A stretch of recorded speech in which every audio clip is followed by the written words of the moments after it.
Ink Ribbon. Hi everybody. I know it's been a while. I'm in Ohio now. I moved. I'm in my new house, but I'm still unpacking. I'm still building furniture. It's been crazy.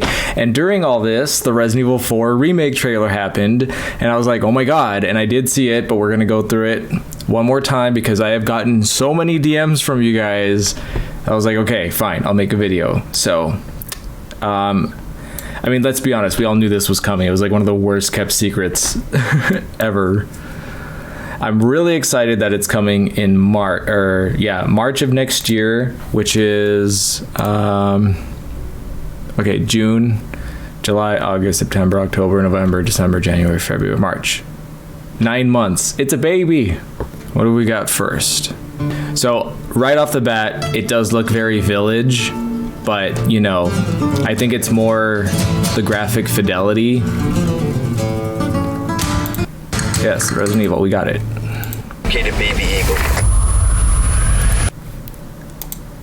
So this is something that was mentioned, and I guess now it's been confirmed. They said that Leon would look a lot like he did in Infinite Darkness, which, as you can see here, he really does. Also, is that suit going to be an optional outfit for the campaign? Who knows? His hair looks great, though, at least in that silhouette.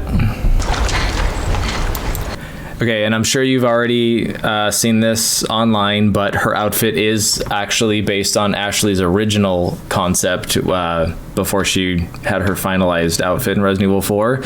And I really like this. I know that this seems like she's just running and it doesn't make any sense, but the thing is, and this is the most important thing I want people to take away from what they're turning Resident Evil 4 Remake into, is everybody complained, and I think we can all agree that Resident Evil 4 was sort of the breaking point for the franchise, because that's when it went from being a horror game to being an action game.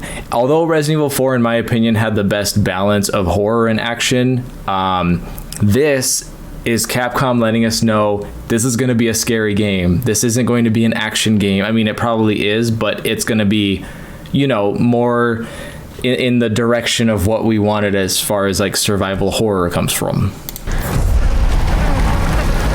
Like that.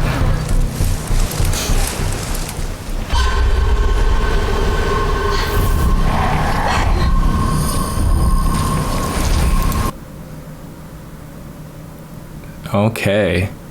Yeah, so I mean, in the original Resident Evil 4, this was like literally in broad daylight, and you know, it felt a little eerie, but this is full on scary. Like, you know, this is where you hear things in the bushes and it's dark and it's foggy and you can't really see what's going on.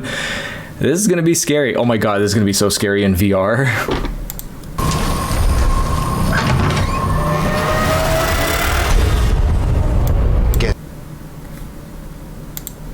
So that door opening shot, here's what I want to know. I don't know if you guys have thought about this. Capcom came out with Resident Evil 2 and Resident Evil 3 Remake. They had that whole system designed and then they didn't use it anymore. I would like to see another Resident Evil game in that style, which, if you think about it, the Resident Evil 2 Remake gameplay is a lot like Resident Evil 4. It was kind of like, you know, riffing off of it and changing it and modifying it. I'm wondering if this is going to be the same thing or if this is going to be something different, because I'm not personally the biggest fan of the first person games, and I know a lot of people hate the fixed camera ones, but I think the Resident Evil 2 Remake style kind of, it took all the best things of everything from every Resident Evil game and put them into one control scheme, and I'm hoping that that's what they're going to do here.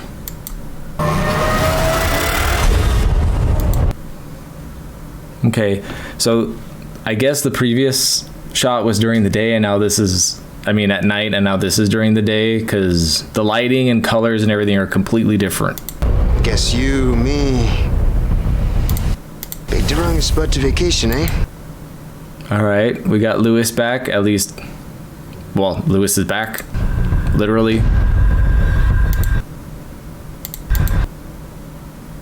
I'm really liking the details in the enemies, at least from what I've seen so far. Oof. I love ribbed sweaters. Like Tomb Raider Legend, Lara Croft having that blue one. This is hot. This is, I love it. I support it. We don't know what's going on from the waist down, so it could just be a sweater. It could be some sort of dress. We don't know, but I actually also think that this makes a lot more sense. Same with Ashley. Like, you wouldn't be wearing like a little skirt or a little dress. I mean, for Ada to be running around in a pink dress, now that this is brought to my attention, is kind of like weird, you know? Like, you might as well just have a sign that says like, I'm not supposed to be here. Oh, there's Leon taking a nap. Okay. Big cheese. Oh, okay. So that's the cutscene when Leon starts like transforming and he's like, oh my God, Las Plagas. Oh, see, this is what VR is going to be like. It's going to be like, ah. You will receive our most sacred. Okay. I don't know if this is supposed to be the Los Iluminados like insignia, or if they changed it, or if this is something else. Body. It begins now. Wait, what was that? Oh, it's Sadler. Now.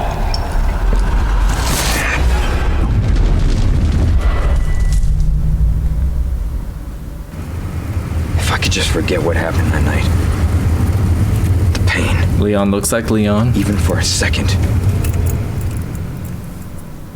This time, it can be different. See, like the way Leon's walking there, I'm like, is that going to be like RE2 Remake style? Because that would be really cool. Let's do. I think we've reached a point in technology where we could like do different control schemes or something. So yeah, I literally only saw it once before making this video. This is my second time watching it, and I've been processing it because I'm like, what do I want to talk about? What do I want to tell you guys? And I think that this is going to be awesome. And the elephant in the room among the Resident Evil community, of course, is that everyone's now like, well, what about Code Veronica? And I don't know. I think Code Veronica would make an amazing remake, as shown by the fan remake, but that's all up to Capcom. Capcom has made some interesting choices as to which games they want to propel forward and which ones they kind of just like put on a shelf and leave, like Dino Crisis, Resident Evil Outbreak, Dead Rising. There's a lot of games that they've just kind of shelved, and it's like, hello. And that includes, you know, Resident Evil games, of course.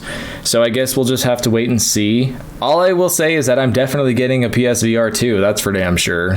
I have a PSVR 1, and I recently went to a game store, and they're like, yeah, we're not going to take that because no one's going to buy it once we buy it from you. And I'm like, yep. Because also Resident Evil Village is going to have VR support, and that's going to be an interesting experience. I don't know how I feel.